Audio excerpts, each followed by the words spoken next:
All right, guys, mortgage rates seem to be in trouble, at least in the short term. And that's what we're going to chat about tonight as we answer questions on answer your questions rather on the housing market, on mortgage rates, on everything that's happening that might affect you as a buyer or seller. So, welcome back. It's Wednesday night. Josh and I are here. Josh, how's it been without me there? It's been quiet. We sit around and with nothing to do. Just have to hammer the keyboard all day. There we go. So I'm in Vegas at a conference. I'll be back in town tomorrow, but here I am, Wednesday night in Las Vegas, 5 to 6, giving you guys what you came for. And while we're doing this, I know that people are starting to fill in the chat now. Let us again know where you're watching from. Start putting your questions in there. I know there's going to be a lot of questions around mortgage rates. We're going to try to address a lot of this front loaded into the conversation because that's kind of where the market's headed. And I think because of where mortgage rates are, we're gonna see some changes in the housing market, at least in the short term. But Josh, why don't we start by looking at charts as we always do? And we like to start with inventory. So inventory is still increasing. Typically, this is about the time of the year. Again, I keep saying this, when we would see that peak, we're going to see it a little bit. I think when we start looking at the Orange County and Huntington Beach charts, but nationwide, we rose from 732 upwards of 739,000 homes. So we're still seeing that increase, which is, again, the highest level that we've seen over the last couple of years for sure. And then when we start looking at existing home inventory, right? So we're starting to see that existing home inventory climb.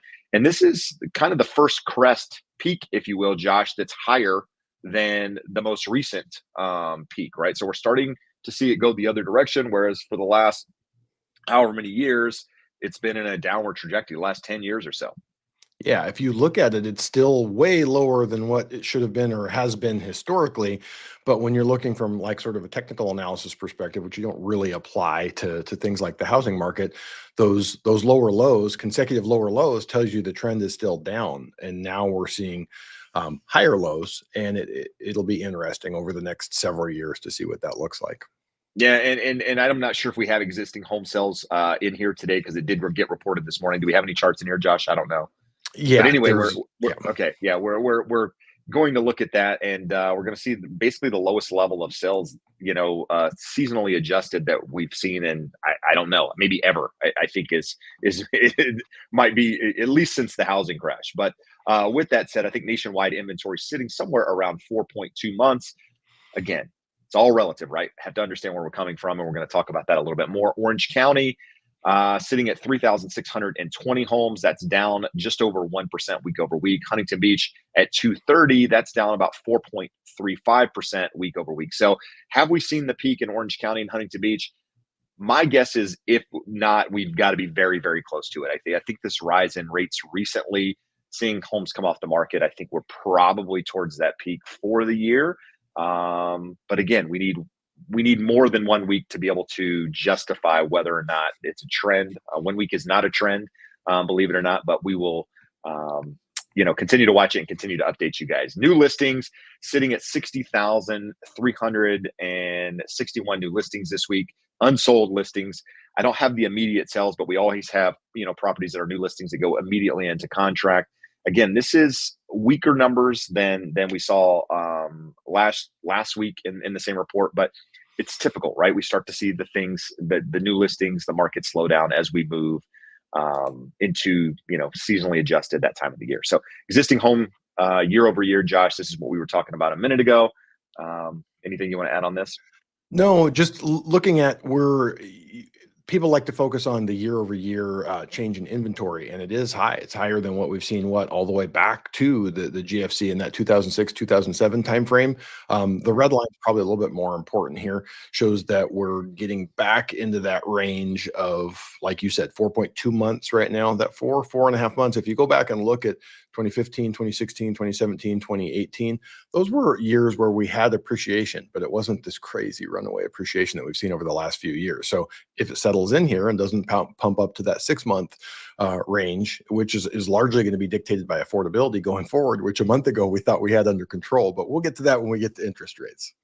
Yeah, and it's interesting. Like we here again, I'm at a real conference, a real brokerage conference here in Las Vegas, and one of the speakers today is actually Leslie Appleton Young. I believe that's her name. She's an economist for California Association of Realtors, and a lot of the information that we're talking about tonight, she talked about earlier today, and she was very talking about inventory picking up, but also very quick to point out where it was prior to the pandemic, how we're still below that time frame, and how lower rates are likely going to lead to more sales. And she showed a lot of charts with regard to what different organizations and different people are predicting with regard to rates, with regard to sales over the next year, over 2025.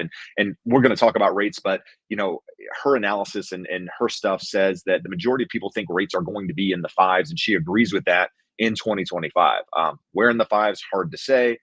She does think that's going to lead to more people selling, but her whole take is, again, rates aren't going to be low enough, probably for the majority of the year, to unlock enough of that inventory to really have a huge impact on the housing market, right? Yeah, we're going to see more and more, but it's still going to be probably below those pre-pandemic levels in many facets of the business because of that lock-in effect. So total contracts pending, 357,675 compared to 324 back in 2023 and 343 in 2022. And then that is going to take us into, again, existing home sales. We talked about that earlier. I think we're sitting somewhere around 3.84, I believe, Josh, is the number, seasonally adjusted. If you're looking at this chart here, the lowest level that we've seen since basically 2010. So, not a lot of sales happening. That was just a blip there in 2010, Jeb. And this is, hey, we're going to talk a little bit about the election tonight and what the markets are thinking about it. But that dip in 2010, you're like, wait, in 2010, why did sales dip so much when we had the big collapse in 2007, 2008? Well, that was because the government in their infinite wisdom said, hey, what we're going to do is no one's buying homes. We're going to give them a tax credit to buy homes. So it pulled forward a bunch of demand into 2009. So we had more sales in 2009, and then it fell off a cliff in 2010. So when we're hearing Kamala talking about, hey, we're going to give $25,000 to people to buy homes, first of all, incentivizing something makes prices go up when things are already unaffordable. And what it does is it doesn't create new demand. It moves demand around and causes market distortions. So that was interesting seeing that dip. If I'm being honest, Josh, and we'll talk about this, if they came out today and said we're giving a $25,000 buyer credit to buyers to buy right now, I don't think it would do anything. I truly don't. In some I think facets, right? I think you're cuckoo. It wouldn't make a market frenzy, but it would absolutely move the low end purchase price. It would move the low end, but like where we are, there is no low end, right? So you got to look at the markets with the low end, right? It's locality is clearly a thing, and yes, it would have an effect. I'm not being naive to think it wouldn't, but I don't think it would have this gangbuster effect where the market changes. And no, I just think affordability is too out of whack. Rates are higher than most people want to see, and people would wait. They would wait, and then it would be gone, and then they wouldn't have an opportunity. But neither here nor there. Existing home sales, Josh, this again goes back and looks at bubble times versus different years in the market, and essentially where we are right now. And anything you want to add on that one? This is non-seasonally adjusted. I realize that. Yeah. So you and I talk about this all the time. Like those black bars, those are abnormal. It doesn't mean that the current market is normal, but somewhere beneath those black bars, those are like the best years, close to the best years that the market has ever seen. But you're looking, we had seen early in the year, Jeb, when you and I did the forecast back in January, I thought we would get to somewhere close to 4.5 million sales, and we're at like 3.85 pace now. And it's all dependent on affordability, which affordability was trending in the right direction. We saw a bunch of increased application activity.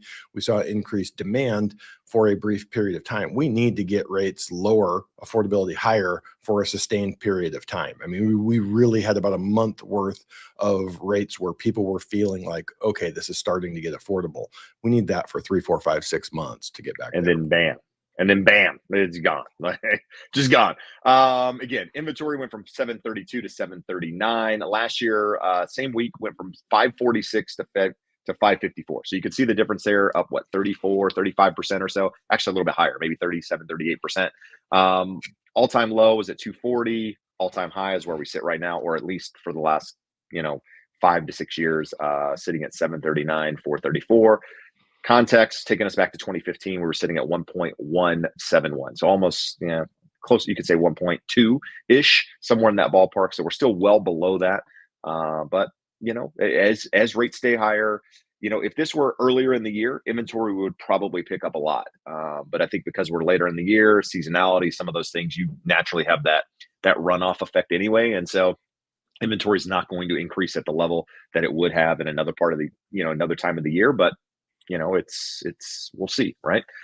Percent of properties with price reductions, 39.51% compared to 38% in 2023 and 42% in 2022. So, but we're creeping up. And again, depends on the time of the year. Have we peaked yet or not? But we're probably pretty close to that seasonal peak in price reductions.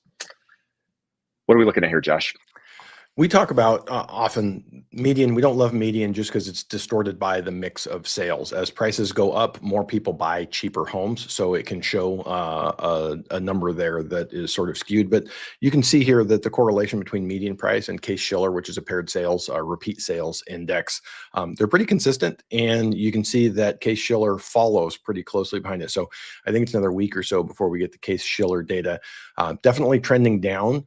But no one should be panicking about that. We should be celebrating that. You can't have years over years over years above 5% appreciation. We need a period of time. It would be nice to have 2, 3, 4 years, somewhere between 0 and 3% appreciation in home prices while interest rates normalize and wages increase.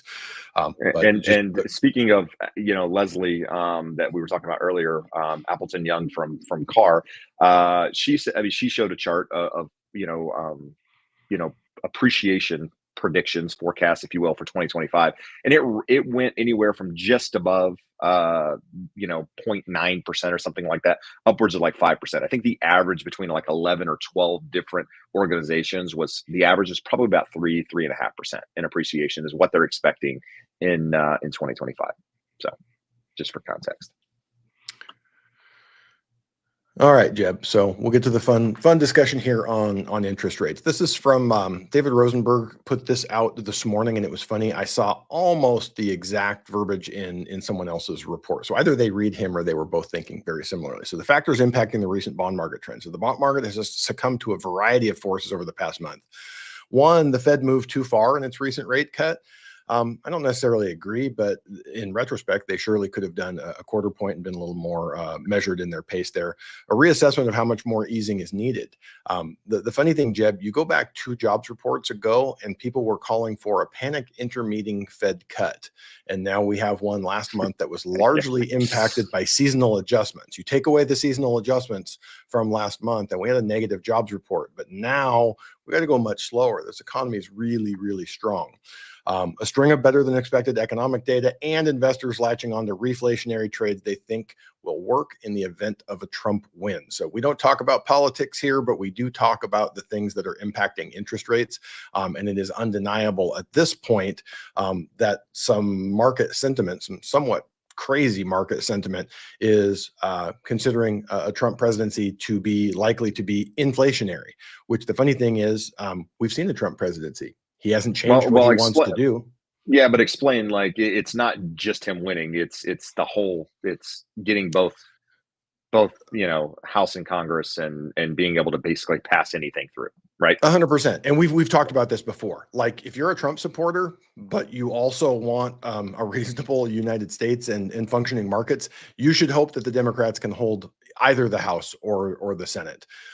When we've seen crazy legislation go through from either side that people hate, that no one likes, it's a time when generally in the first 2 years of a president's term, when they get the House, the Senate, and the White House. And with that, if you look at Polymarket, these other betting markets, they're all right now pricing that in. And it's kind of crazy. It's been a little bit bipolar, right, Jeb? In the summer, everyone is like, oh my God, Biden has dementia. This is going to be a red wave. They're going to run away with everything and they're going to be able to do whatever they want. And then we go, no, we replaced it with Kamala. And for about a month, Kamala was the greatest thing ever in the history of the world. And there was no chance that the Republicans were going to get buried. And now we swung all the way back to the other side that they're in trouble, that it's going to be a red wave. I have a feeling it's going to be a lot closer than people expect. And I am holding out hope, while not telling you which side I'm voting for, that we at least get a split House and Congress there. But what I was saying is, we've seen 4 years of a Trump presidency, including he had a red wave the first 2 years, and that's how he was able to pass those tax cuts. So from that perspective, this whole idea that Trump is somehow more inflationary than Kamala is insane. We've talked about this repeatedly on the show. Neither of them have a plan for reining in spending. So depending on whose partisan numbers you look at, one or the other will add more to deficits and more to inflation than the other. But we as voters should expect more from the people that we're going to vote for, no matter who that is that you're going to vote for. This was from Matt Graham, a previous guest of the show that we follow very closely. So the peak we all know was at 5% in rates. We had a nice dip last Christmas season, and then a run back up to 4.75%. Then an even better dip. We talked about these lower lows. We had a lower low there, and now we're going back up. And if we want to see this downtrend stay in place, we need to see a lower high, and that would mean this petering out somewhere around 450. David Rosenberg ran his numbers, and it was like 445, and had another person looking at it 438, 439. So somewhere not too far away from where we're at, we need this sort of craziness in the bond market to peter out, and it's going to definitely take getting past the election, for one, and then number two, some negative economic news. This is the one that we show you guys every week, and what I wanted to show you here. So the green down channel we looked at, and we'd even talked about this in the show, that is an aggressive move down in a very short period of time, especially when we had the big dip there where we broke out of the bottom of that green channel, and you're looking at it going, this is a little too much too fast. So then you see it give back, and we drew the yellow channel, still a down channel, but a less aggressive slope and probably more sustainable. Well, in the last week, we've lost that. So now you're looking at that top red trend line. It's the same one that we have here in this chart in the white line. That needs to hold. As long as it holds, this is kind of normal and somewhat to be expected, despite the fact that it's been a bipolar sort of head fake market that they just can't make up their mind what they think is going to happen. So over the next couple of weeks, we have some big pieces of information. Tomorrow, we get the weekly claims. I don't think there's anything coming out Friday, but starting next week, we get JOLTS, the job opening labor turnover survey. Then we get ADP and the first look at GDP.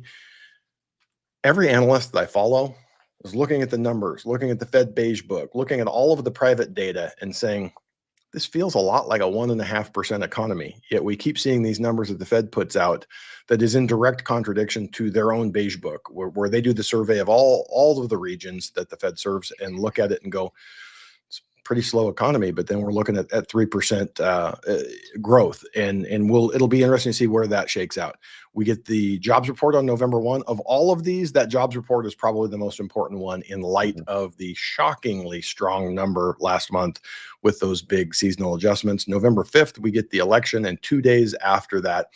Do we really get the election on the 5th, or is it going to be like the 6th or the 7th or the 8th? I'm asking because, I think the likelihood of it actually, unless it's just a runaway, which I don't think that it's going to be, I think it may not be the 5th. So we'll see. Again, Jeb, it goes back to this bipolar nature of the reporting that we're getting. In the summer, Trump was going to run away with it. And then 60 days later, Kamala was going to run away with it. And now they're back to Trump is going to run away with it. I have a feeling that you're right. All of these elections come in pretty much 50.5 to 49.5 in the popular vote. This was a headline in Market Watch yesterday, and there was probably 12 of these articles. It's funny. You talk about how when the media latches onto something, you see the same article 15 different places, but red wave risks are helping drive up the 10-year treasury yields.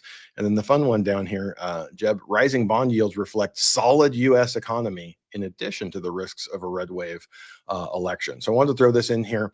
This is in one of the reports that I read every morning, and he points out in Bloomberg, these headlines were linked right on top of each other this morning. Treasuries plunge like it's 1995 as traders see a soft landing. And then the very next article is IMF lowers global growth forecast, warns of increasing risks. So it's not just us. Like, it is hard to get a handle on this because you could get not just slightly differing opinions, like diametrically opposed opinions on what is happening in the economy. Through this chart in here, Jeb, this is interesting. If we go back, again, depending on how you vote, you may or may not like this, but let's look at under Clinton. We actually got to a surplus right there before Bush came into office. We had to finance wars, so we got to a little less than $100 billion a year of deficits. Under Obama, we had the great financial crisis, so lots of stimulus, and we started running big, or what we thought then were big deficits at about $300 billion annually. Kind of normalized up into that 150 range. When we say that's kind of crazy when you say it normalized at $150 billion a year deficit. But under Trump, the early part, it had gotten worse to about $200 billion deficit, possibly could be attributed to his tax cuts, less receipts there. And then COVID hits, and we know what happened there. But the big thing here is in 4 years under Biden, it's never got back even in the ballpark of where it was. So from that perspective, that gives you an idea that through Bush, Obama, Trump, Biden, no one has been all that concerned with the deficits. And during this election, we've seen lots of ads about abortions. We've seen lots of ads about like 3 or 4 topics. None of them talk about spending. And when I talk to people, that's far and away the biggest concern is how do we get this deficit under control? And that, to me, is what the market is looking at and is thinking is inflationary. I threw this in here. This is basically 2016 to 2020. Those are the 4 years of Trump. Came in with inflation, core inflation just over 2%, went down as low as 1.7 and left about just a little over 2%. So again, to me, it's funny when we're looking at Trump's going to be inflationary when the policies he is proposing are not changing relative to what he wanted to do then. Threw this in here before we jump into rates, Jeb, just looking at the spreads are holding. 2.4 is not a great level for us, but I was worried that when rates are up 0.8% over the last 3-4 weeks, that we would have given back more of this. So the spreads are holding at a lower level. If and when we do get rates take another trend down, this will probably start normalizing down towards that 2% range for us. We were happy for weeks and months on end when all of these pretty arrows were green. We pretty much got nothing green here other than the year over year. So rates are about 1% lower than where they were a year ago because last October we had hit basically the highest levels. Back up close to 7% on a 30-year fixed for your typical borrower, FHA and VA in the low 6s as of now. So all that refinance activity has come to a screeching halt, Jeb. We have a fun tool for those of you who missed the window, who were thinking that it was going to be a straight line, that rates were going to go down and are now worried, hey, I'm never going to get the opportunity to refinance. We have a tool called Strike Rate where we get some basic information from you, basically how to contact you so that we can have a 5-minute conversation, go through your situation and say, where do rates need to be before this makes sense? And this system, we put you in there with your loan amount, your interest rate, your strike type, your loan type, and this monitors that, and it will trigger us to reach out to you as soon as you have that opportunity. But it also triggers them as well, right? I don't think it does. I thought it was supposed to give them a notification, but it pings us to reach out. So I get an email that says, hey, Jeb is eligible as of today. And had a conversation with a listener. It was actually a listener's daughter had reached out on his advice, and we went through it, and they're at 6.375. We could have got them to maybe 5.625 at the lowest point. And so we said, 5.75, 5.625 is where we want to at least reach out and have that conversation. It wasn't a huge loan. Yeah. So it's like, maybe you don't decide to do it then, but it's hard for us to say right now when rates are in the high 6s, what your thought would be at 5.75. But we probably should start having that conversation, and we might adjust or move that strike rate of where you actually want to pull the trigger and give it some time to go.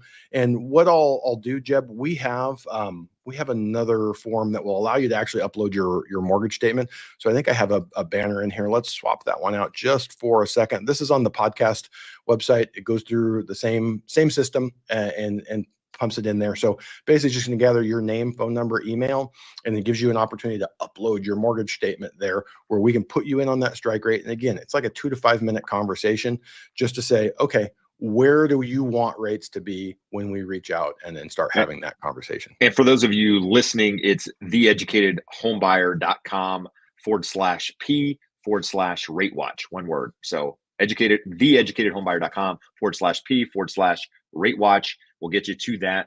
And then following up, the states where Josh can help, all of those states that are currently red on that map are where Josh is licensed to do business himself. Our team can help you. Blue is where we refer you to David, one of our lending partners who can guide you in the right direction. So if you need help, you're going through the process, you want to just see where you are, that's the best way to get in touch with us. While we were doing that, some of you guys put comments or questions in the chat. Some people with comments. If you have questions, put them in there now so we can get to them. We have about 35 or so minutes left on the live, and it's really all about you guys providing value, giving you the information that you need so that you can make educated choices. So with that, as we start to see the questions, we'll answer them. At the same time, let us know where you're watching from. We got a Canadian real estate channel here, basically just saying great breakdown. Appreciate it. A lot of Canadians here in Vegas at the moment at the Real Conference. You guys have a crazy squad, good agents, great people. So yeah, good stuff. We got RR saying you guys rock. Appreciate it. The reason I put these up there is because we get so many shitty comments from not on here but on videos that hey, it's always good to see that we're doing well, that people actually value the content. So we appreciate you guys, but let's see what we got here, Josh. So we don't really have a lot of questions per se. Here we go. I mean, here's one. Have we seen the peak for 2024 rates yet? I don't think so. It sure doesn't look like it. I don't think so. I think the volatility between now and some of those dates that Josh mentioned earlier, just a bit ago, between the jolts, the ADP, the GDP, the election, all of that, right? CPI coming out the following day or 2 days later or whatever.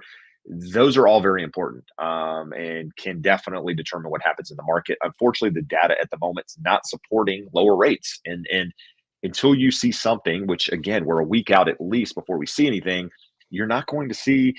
There's no reason for rates to move lower, unfortunately. The only thing that could happen is potentially some sort of global, war type thing, but that causes other issues with oil and other things that can cause bonds to spike. And so, no, I think rates are probably going to trend a little bit higher. Are they going to go a full percent higher? I don't think so. No, I don't think we're there. But could they have a 7 handle on them on a site like Mortgage News Daily? Probably. I think we're not far off. I mean, 6.92 today. Could you see 7% tomorrow or even Friday? Sure. I don't think that's unreasonable at this point, Josh. But anything you want to add on that? So I think we answered the spirit of his question. The peak for 2024 rates. Remember that the first half of the year, rates were higher than where they are right now. We didn't get to this level until July. So for the second half of the year and relative to where we were, I don't think rates have peaked between now and the end of the year. So if we go back and pulled up that slide, we're at 424 on the 10-year right now. I think very likely we go to at least 433. And if 433 gives way, you've got a little support at 445 and likely you touch that 450. We won't bore you guys with what Fibonacci regressions look like, but those all end up being really important support levels in terms of the Fibonacci. And it's important that we gave up the 200-day moving average. The 200-day moving average is a pretty long-term indicator, and we were below that pretty much from June all the way through last week. So it tells us it could be a couple of months. And if you look back, most people don't remember, but the first several months of the Trump presidency, when the market was going, what's going to happen with these tax cuts? Rates definitely went up before starting to come down. And that was the time when Trump was having arguments on Twitter with Powell then. The Fed needs to cut rates. Fed needs to cut rates. So I think you probably should be prepared for 2 to 3 months of elevated rates before we do. At some point, we're going to see a slowing in the jobs market, and that will give the Fed the cover that they need to continue with the plan that they said in last month's dot plots of what they were wanting to do. All right, we got Martinez here asking, "Is this the best time to buy or sell?" And here's what I would say: you're moving into the slowest time of the year. You're going to have less listings on the market, traditionally speaking. You're going to have higher rates because of what's happening right now. If I were a buyer, I would probably hesitate a little bit just for the time being, unless there was an opportunity, right? An opportunity where you could get a property that was maybe discounted because the seller has to do something. You found the right property that hasn't been on the market in some extended period of time, and it all makes sense. Then I would probably do it. But if I were selling, I would probably hold off right now. I don't see any reason if I were a seller unless I needed to sell because I was financially in a position or I had to do it because of something else. I think I would probably hold off personally until beginning of the year, and that's twofold. One thing is just where rates are, you get less buyers, you get a lot of things going on there, but it's also a time of the year where just, I mean, this isn't the best time of the year to put your home on the market, just from seasonality. And so I would probably hesitate a little bit and just kind of watch and see what happens. But to each his own, right? There's always opportunities. You just got to see them and take advantage of them if they make sense, and if they don't, then you wait until they do. So, Josh, Bill saying, is it your turn to go to Vegas convention? I So hate you Vegas. I just, hate Vegas with a passion. It is my least favorite city on the planet. actually, this vacation wasn't, I mean, this time Vegas wasn't bad. We're not really in a big hotel. Like, so this is the Virgin Hotel. This is where the conference is. This used to be the old Hard Rock. But it's not really near the strip. It's kind of secluded. Really the only people here are the people from the conference. So it's pretty much a hotel full of people that or you're going to meet at some point anyway. So it's actually been kind of nice. If it was still the Um, Hard Rock, Jeb, and they still had Mr. Lucky's Cafe in there, and at 2 in the morning you could roll in and get a plate of wings and French toast, then I'm in. But other than that, I don't know that you're going to get me to Vegas anytime Dude, I soon. think you can, if you spend enough money here, you can get anything you want, Josh. All Delivered right. at any time. Anytime. Um, let's see. Chatty. I paid my primary house in full. Is it better to do a cash out refi to buy a second property or to finance the second property conventionally? Thank you guys. So, Josh, what are your thoughts on buying a second property? Now, it's obviously second property can mean a couple of things, right? It can mean a second home. It can mean a new primary home. So I think kind of break it down both ways and see what makes sense. It's going to make a big difference because if you leave your current home and you're going to keep it and the new home is going to be a primary residence, you'll get very good terms on that, better than you would most likely on a cash out refinance. Now, that's assuming that you have the down payment for it.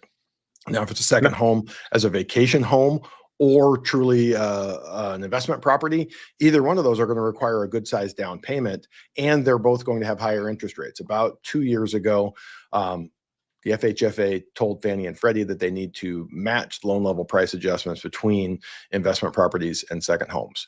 So despite the fact that I would think a second home would be lower risk, FHFA no longer follows risk-based pricing. They say, let's follow social justice pricing, and we shouldn't be making homes affordable for people to buy second homes.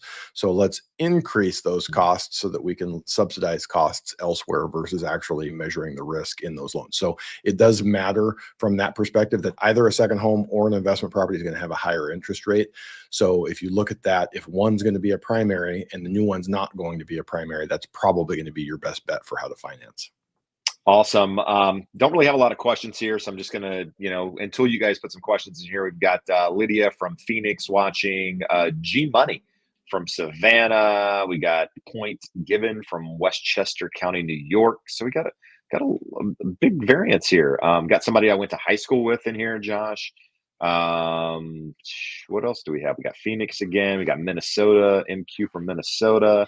New What Jersey. else? New Jersey. Josh, why do you hate Vegas?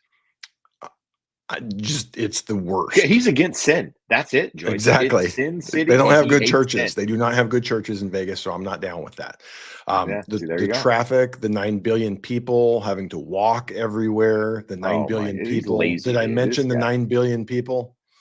This guy. We got Seattle. We got Machine Gun Kelly in here. Look at that. MK.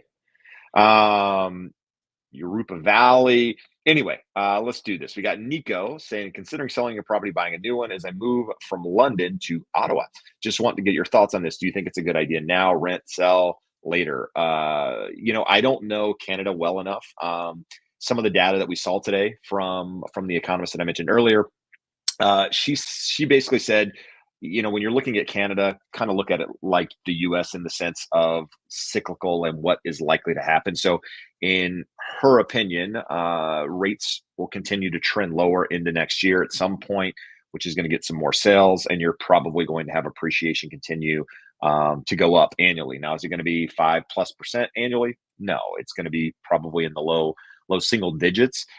So, if that is accurate, do you wait? Do you whatever? And so if I were selling, I think it's the same conversation that we were talking about earlier. I would wait. I don't think, again, Ottawa, Canada, different markets. So you're moving from London. So are you selling in London and moving to Ottawa? I'm assuming that's what you mean there. I don't know what it looks like in London. I don't know what time of the year. All of those things they matter, right? So here in Southern California, or where I am at in Southern California, the market does slow down during holiday season. I use holidays in quotes because it's holidays. It's not a winter market, but there are some markets that stall out when it gets cold, right? I'm assuming parts of Canada and some of these other markets, when it gets really, really cold, you can't sell real estate to some degree. And so that would impact whether or not I would put it on the market now or wait for things to thaw out, right?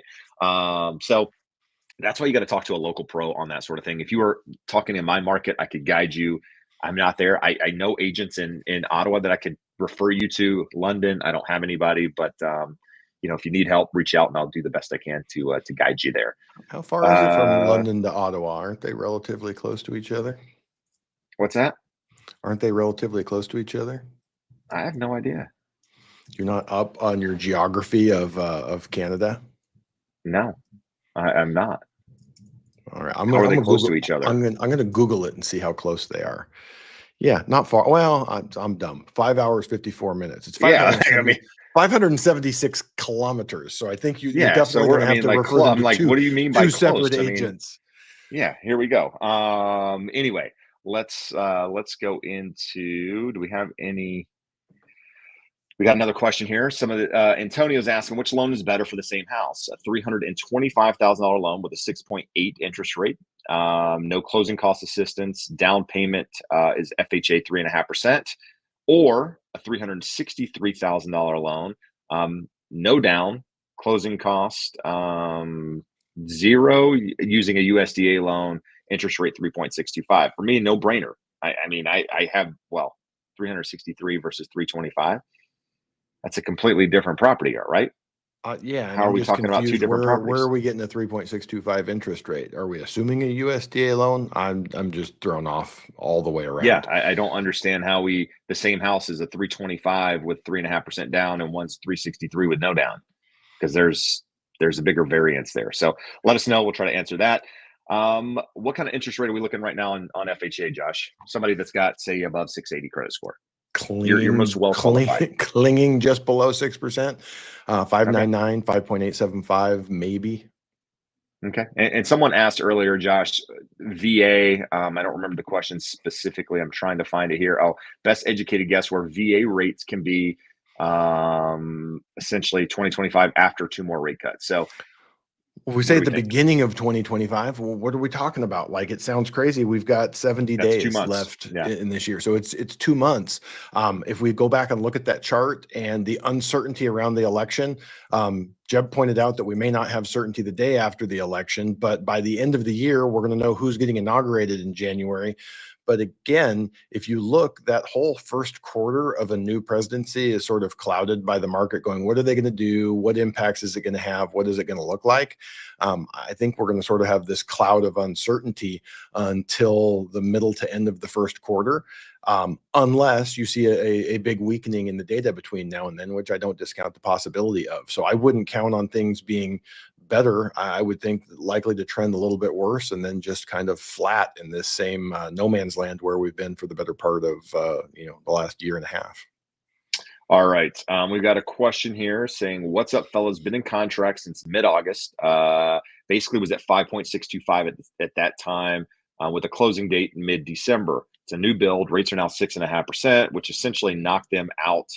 It sounds like of being able to qualify. They go on to say, is there anything the seller can do to get me my preferred monthly payment? Otherwise, I will have to back out, and I don't think builder wants to lose out on a buyer." So Josh, we talk oftentimes about builders giving incentives to buy down interest rates, but I think it's relative, right? If you are in a community where there's no inventory, everything is sold, probably a little bit more difficult to get that seller to do anything. In the case that there's inventory, they got new builds that aren't under contract.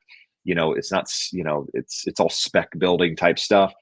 Those are where I think you got more of an incentive to get the builder to do something. But is there anything we're missing here, Josh, that could potentially help them? Well, the big thing is that it's a Cal HFA loan. You can't buy down a Cal HFA loan. They tell Oh, you well, there on you go. this day, this is what the interest rate is. And when they post it, you're going to lock it. And they only offer certain lock periods. I don't know if they even offer extended lock periods. We don't do a whole lot of them because they're not really good loans for most people. If you can come up with the down payment, they could cover all of the other costs for you and easily buy that rate down to 5.625 on an FHA. I mean, it wouldn't cost them that much money, but like you said, Jeb, it just comes back down to supply and demand. If they have more demand for the homes there than their supply, then they're just going to put it back on the market and sell it potentially to someone else. And you potentially lose your deposit if you have one in there. So that's the other side of it, right? So there could be losses on your side, or an impact on your side more so than on the other side.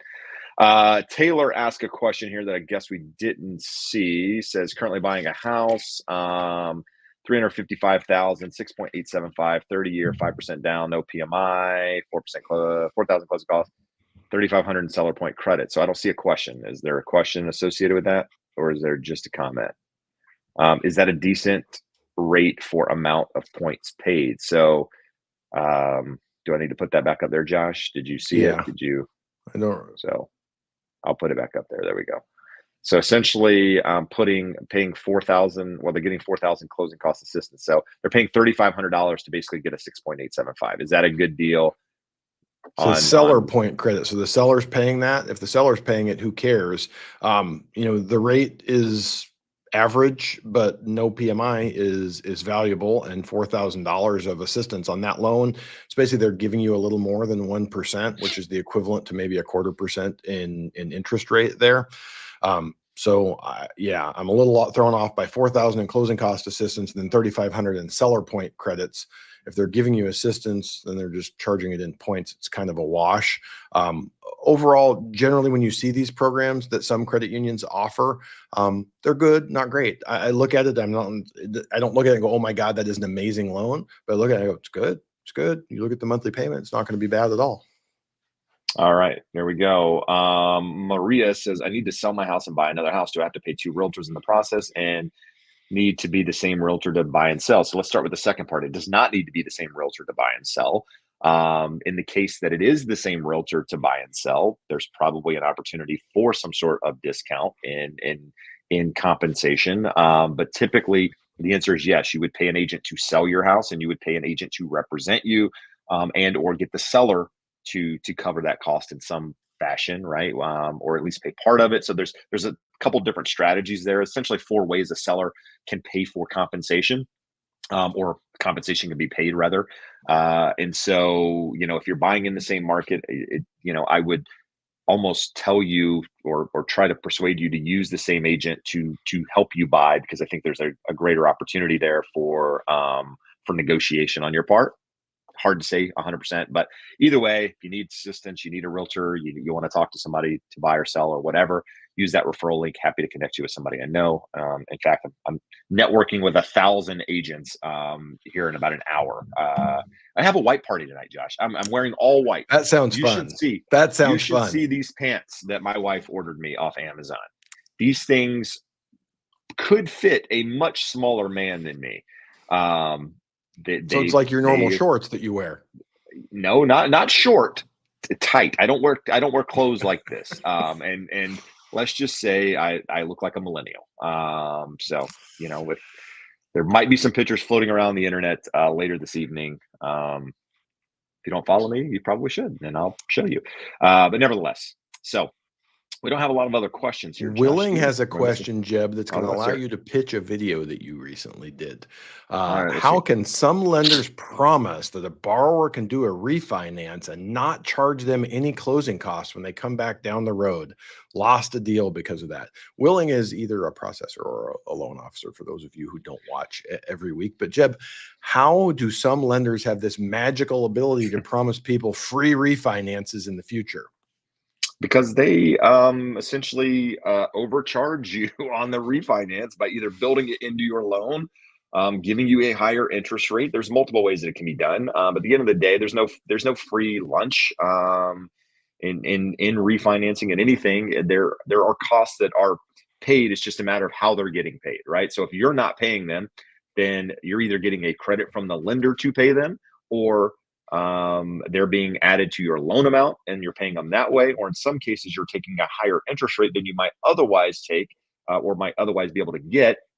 And maybe your closing costs are being paid in that fashion. So, what we suggest in those cases is if you're refinancing, you have questions, reach out. Like, I mean, Josh talks to people all the time that, hey, this is a good deal. Like, you're getting a good deal. It just, we've gotten like 5 or 6 people, Josh, per day over the last couple of days. Like, it's been crazy the amount of people reaching out as rates have trended up, which is kind of odd because when rates were low, we got a lot of business, but now rates are getting higher. I don't know if people are panicking or what the hell's going on, but the number of people reaching out has been quite high. So there's a lot of people that have the same question. If you have it, reach out. We're happy to help. That referral link will guide you in the right direction. There's a couple of things, Jeb, that I like to say in this. We've done multiple episodes of the podcast on red flags. Anyone that sells you this line of bullshit, that's a red flag. Because I look at it this way. Let's say you're a reasonably productive loan officer. You do 3 loans a month. So 50 loans in the course of a year, and rates have been where they were for the last year. Well, last month, you would have had about 50 clients calling up for their free refinance. You don't have the ability or capacity to do 50 loans in 1 month, and you certainly don't have the capacity to do them for free. So it flies in the face of logic. Exactly what Jeb said. It's a no cost refinance, which everyone has had no cost refinances forever. They just tell you when you get, I will do a free refinance. They're not doing Yeah. a free refinance. The other one, Jeb, that is a pet peeve of mine. Direct lenders, a handful who will remain unnamed, that have horrific interest rates that are 3/8 to 0.5% above where the market would be, worse than that on FHA and VA loans. They'll tell you, oh, we guarantee we'll close your loan in 10 days. So, okay. So they gave you a pre-approval letter that says write a 10-day contract, will close in 10 days. Most sellers don't have any ability or interest in packing up their house and getting out of there in 10 days. There's not really a need for it. And the only way to have the capacity to do that is have rates so shitty that you just have underwriters waiting around for a file to underwrite. So if you have a need to close a loan in 17, 21 days, absolutely doable. 10 days is doable, but there's no reason in most situations to be running around talking about a 10-day close. And the only reason anyone does it is sort of a shell game to keep you from looking at the thing that you should be looking at, which is the terms of your loan. All right, good stuff. Let's see here. We've got a question, Josh, asking about a VA loan, 465,000 at 5.75%. I don't understand the rent part. I'll be paying 1,300 out of pocket until I refinance when rates hit 3%. Then I should break even. Thoughts, Jen? So if you're waiting for rates to refinance, you're not going to refinance anytime soon, unless I'm missing something here. So basically you're paying $1,300 out of your pocket because somebody's rent. I don't 100% know here, but chances are you're going to be paying that 13 out of your pocket for quite some time. Because rates aren't going to hit 3% anytime soon. Now there's an opportunity, rates were under 5% on VA a couple weeks ago, Josh. You could have taken advantage of a lower rate there. That would have saved you some money. It's not 3%, but there's opportunity. So what I would suggest is Josh, you got to keep that website up there where you go there, put your strike price in. So those of you just tuning in now, Josh introduced a website earlier in the show, which we can put back up here on the screen just for a moment here so you guys can see it. and see what it does. Basically, what this is it's an opportunity for you to go to that website that's just below Josh's face there and just below the website, theeducatedhomebuyer.com/P/rate watch. Put in your information. And what this is it's an opportunity for Josh to know where your interest rate is now, what your loan amount is, what rate you're interested in. And as rates get close or to that, exact rate, Josh then has basically a call to action to come out and reach out to you, and that way you don't have to sit here and watch where rates are every day, right? It's somebody doing it on your behalf, which honestly is the way that it should be, right? Because if you watch this every day, you'll go crazy. It's crazy for us to watch it every day. But have a source like this, even if it's somebody else, that's fine too. But either way, get on somebody's list so that they can reach out, so that you're not having to ask the same question week over week. And ask them if they have a system for it, because I can tell Yeah. you it's really hard without that tool. I have sort of a spreadsheet over here that we've kept. And I'm very happy to have got that access to that tool in the last couple of weeks here, because having to have a spreadsheet and try to remember everyone who has the opportunity or will have an opportunity when rates hit a level, it's different versus just an email in the inbox in the morning going, hey, this person, the rates have hit the level that they need. I guess I'm really fascinated, Josh, by the number of people that are reaching out, looking at rates in the mid to high sixes, asking, "Hey, is this a good deal?" Like, where were you? I mean, I'm not pooping on anyone here, but where were you guys last month? Like when rates were in the low sixes, and for VA and FHA were in the low fives, even high fours to some degree. Like that was the time. Can it still make sense? Sure, it can make sense, but that's why it's important. That tool that we just mentioned a moment ago, that's right there on the screen, is very important for not missing opportunities. Right? There's an opportunity cost, right, in everything, and one of those opportunity costs right now is missing out when it actually makes sense to refinance, waiting for something else to happen.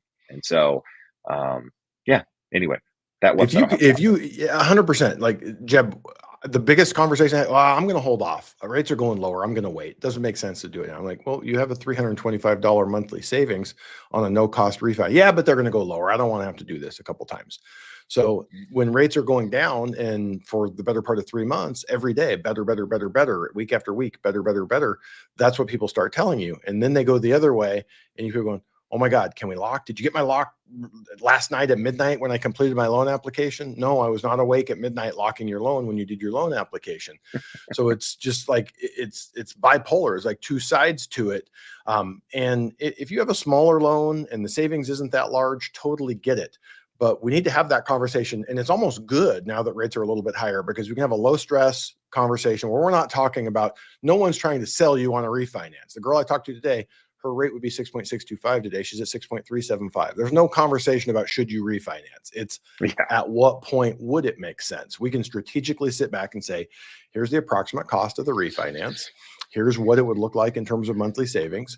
Now let's pick up that conversation when rates hit there. It doesn't mean that you're saying, I am absolutely positively going to do this. Again, her situation was like a $300,000 loan. Most of my clients with $500,000, $600,000, $700,000 loans, if we're talking 0.5% savings, 0.75% savings, it's a big movement in the monthly payment, and you're just going to do it. And the ability to do in lower cost closing states like California, if you can do low cost refinances with a recoup of 6 to 12 months, you're basically insuring yourself against rates not going lower in the future. All right, good stuff. I just lost a headphone by touching my head here, Josh. Don't touch your head. There we go. Just one simple question. It doesn't, this is for not for most people out there, but question of asking, how do you get approved in some states and not the others, Josh? So is there licensing that's required in every state? Do some licensing allow you to do multiple states? How's that work? 100%. And let's look at one of the ways that we decide how to do this. We look at the inquiries from the show and we go, where is everyone located? So the states that we're licensed in covers probably 85, 88% of the inquiries from the show. But there's more that goes into it. So let's take an example. I think we're not licensed in Minnesota right now. very infrequent inquiries, like 2 or 3 a year from there. Smaller loan amounts, fewer inquiries. There's a cost of getting licensed, maintaining licensing, all of that fun stuff. Other stuff like New York, I've got 2 inquiries from the podcast this week in New York. We are 2 years into what is expected to be a 3-year licensing process. So some of these just take forever. Nevada was the better part of 2 years for our company to get licensed there. So a lot of it just comes down to time, effort, energy, and money to get and maintain licensing, and then the potential payoff in terms of how many people are there looking to borrow. All right, good stuff. We're got about 5 minutes left, guys. Not a lot of questions here, so put them in there if you have them. Otherwise, we can cut early, and I You can get to missed this conference. one. Let's You see it. missed this What do we one, got? Jeb, because there was no question mark at the end. Ah, Deerfield Disc Golf says the Fed has to lower rates over the next year or two. So isn't it guaranteed that rates will be lower 2 years from now? Is it guaranteed that nothing. rates will be lower 2 years from Nothing in life is guaranteed. I mean, the reality is yes, the Fed is likely to continue lowering the Fed funds rate. It's very likely that mortgage spreads are going to improve. It's likely that the economy is probably not as in as good a condition as we think it is at the moment, which softening economy, all of these things that we just talked about likely leads to lower interest rates. Now, is that a guarantee? We've seen it's not a guarantee. I mean, the Fed kept interest rates too low for too long. They kept the federal funds rate too high for too long in some degree, and well, I guess that's to be determined at the moment. So again, we don't know what we don't know. That's why it's one of those things that we talk about, the refinance or wait, buy or wait. Wait for what? What are you waiting for? Right? This is the time. There are certain benefits to doing things now, and there's certain benefits to doing things potentially later, right? There's potential benefits to doing things later. You don't know what you don't know. You know what's going on right now. So you got to take advantage of it when it makes sense. I mean, we can ponder that question for the next hour and really not come up with anything other than what I just said. So, Jeb, we got an yep. interesting one here. Mm-hmm. Lord Sniphar says, question from last Ooh. week. I got quoted 5 5/8 VA, $875,000 loan with 20% down, credit over 830. Should I keep shopping?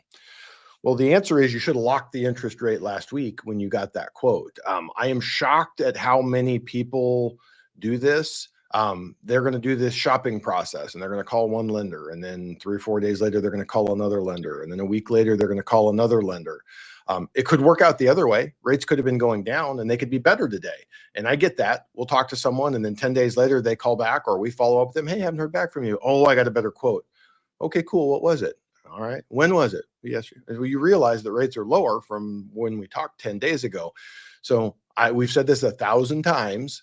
You need to shop with all of the lenders on the same day, preferably within a 1, 2, 3 hour window. You need to get the numbers back from them and make a decision. And it's not all about interest rate. 5.63 last week was a really good interest rate. It's likely going to be higher today. And from that perspective, you got to be ready to make a decision. And the decision isn't all about the lowest rock bottom interest rate, because the headaches, the hassles, the tears that we get in emails from people are largely from the ones that called 52 lenders and got the lowest of the 52 lenders to quote them a rate and then lead them down a primrose path and didn't end up happily. All right, Josh, you got a couple questions, just a couple minutes left. Let's try to fly through these if we can here. I think some of these are good questions that we don't typically get all the time, so let's address them. This one says, has the sort of spike happened in previous cutting cycles? The answer is yes. Rates typically move up after the Fed cuts, and we talked about why. There's a couple of different things going on right now than typically speaking, but again, a lot of it's baked into the cake, right? The Fed, the market knows what's coming. They've built in this expectation. It happens. Data, in this case, jobs and whatever, a little bit higher CPI. The idea that the Fed might not do a rate cut or as aggressive rate cut, all of that factored in, and now we have higher rates, right? On top of the stuff that we mentioned at the top of the show. If you mentioned the top of the show, if you missed rather, go back and check it out, because we talked about the political piece of the puzzle that is now playing a part in this whole deal, which again, we talk about why and whether or not it makes sense and all of that. So go check out the beginning of the show if you haven't done so. Josh, this one, they have a Cal FHA down payment loan. They have a down payment ass loan. Down payment ass Um, loan. yeah, this is a new type of loan. It's an ass loan. That would complicate the refi. Do they have to pay that off before they can refi, or do they put that on the new loan? You put the This new is ass loan on the loan. This is another reason why I do not like Cal HFA loans. Back in 2019 or so, they stopped offering the ability to resubordinate their second and third lien mortgages. So you have to be able to pay them off. So assuming they are purchase money loans, so they can be done in a normal refinance and they're not considered cash out, but your home has to have gone up enough in value that the loan to value makes sense. So they will need to be paid off. You shouldn't need to pay them out of pocket. Most of California has been creeping up over the last few years. All right, good stuff. Tyler says, happy to be with you again on my loan estimate. Box A says points are being paid $5,900, but the percentage was left blank, like this, blank percent. So do I not know what the percent, the 5.9 is getting me? Thanks. So they basically have cost on there saying, hey, we're buying down the rate, but there's no rate. So what are we looking at here, Josh? The only thing the percentage is, it's not telling you how much they're buying it down. It's saying what percentage of the loan amount that equals to. So just take that 5,900 and divide it by your loan amount, and it'll tell you what the percentage is. They don't have to put in the percentage. Most softwares do, because that's the way we're going to quote it. But if we say it's $5,000 for that, $5,000 might be 1.234 points on that. It doesn't have to be disclosed to you as a percentage, but it does have to be disclosed to you as a dollar amount, and that cannot change from a locked loan estimate without a valid change of circumstance. There you go. Good stuff. We addressed this one earlier, but quick recap. What's your opinion on Democrats planning on helping out first-time homebuyers with a $25,000 down payment assistance? If they win, do you think this will drive prices higher? So we talked earlier, Josh, why bipartisanship is important in presidency and elections and anything. And it's, my guess is if you get some sort of bipartisanship in the House and the Senate, Congress, whatever, that there is probably not the passing of down payment assistance grants and that sort of thing. Somebody's going to oppose it. What are your thoughts? It's the dumbest idea in the history of the world. And it's not because the Democrats have that idea. It's anyone that proposes this idea. We had, why am I drawing a blank on our guy that we had on the show? Ed Pinto, the American Enterprise Pinto, Institute. Yeah. Yep. And one of his quotes in there is that the government, Republicans and Democrats, is very good at goosing demand. They are not good at providing enough supply. We have a supply problem versus a demand problem. There is a demand problem in terms of affordable demand, able demand, people who can buy. So this thought is, hey, $25,000 is going to change that. That's the biggest hurdle, is getting over having that $25,000. Well, you're not really helping affordability because you have more able buyers chasing the same limited supply of homes. It would increase the value there, or the prices of homes. So it doesn't solve the problem for the people that get the assistance. It solves their problem, but it's going to help a very small subset of people at the risk of exacerbating the problems that everyone is already suffering from.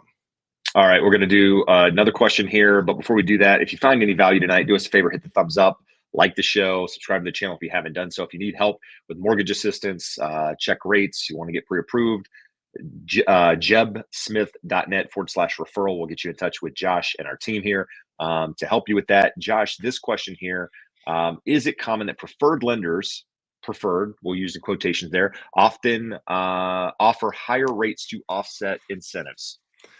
So the whole BS of builders giving you these big incentives and their preferred lender, it is never a preferred lender. It is not, I shouldn't say never. It is 90% of the time the wholly owned subsidiary of the builder. So the builder owns a mortgage company. So they're moving money from here over to here. And we've talked about this before on the show. I had a friend of mine bought a $550,000 house out in the Menifee area. $30,000 credit from the builder. So from the builder to the builder's lender, they owned both of them. And the $30,000 was really $18,000. when you look at what she could have got on the open market. So are they inflated? Yes, it's inflated. But in her situation, she was getting $18,000 that no one else in the world was going to give her. And how do builders do that? The builder that owns the builder and the mortgage company, they do that because they have 20 to 30% margins in a $550,000 property. They're making $100,000 to $150,000 on that, giving up $18,000 to move it on and move on to the next home that they're going to sell is a reasonable investment for them. All right, last one. Josh answered your question about 5 minutes ago, so go back and watch the show. Until next week, guys, buy right, borrow smart, build wealth. Adios. Amigos.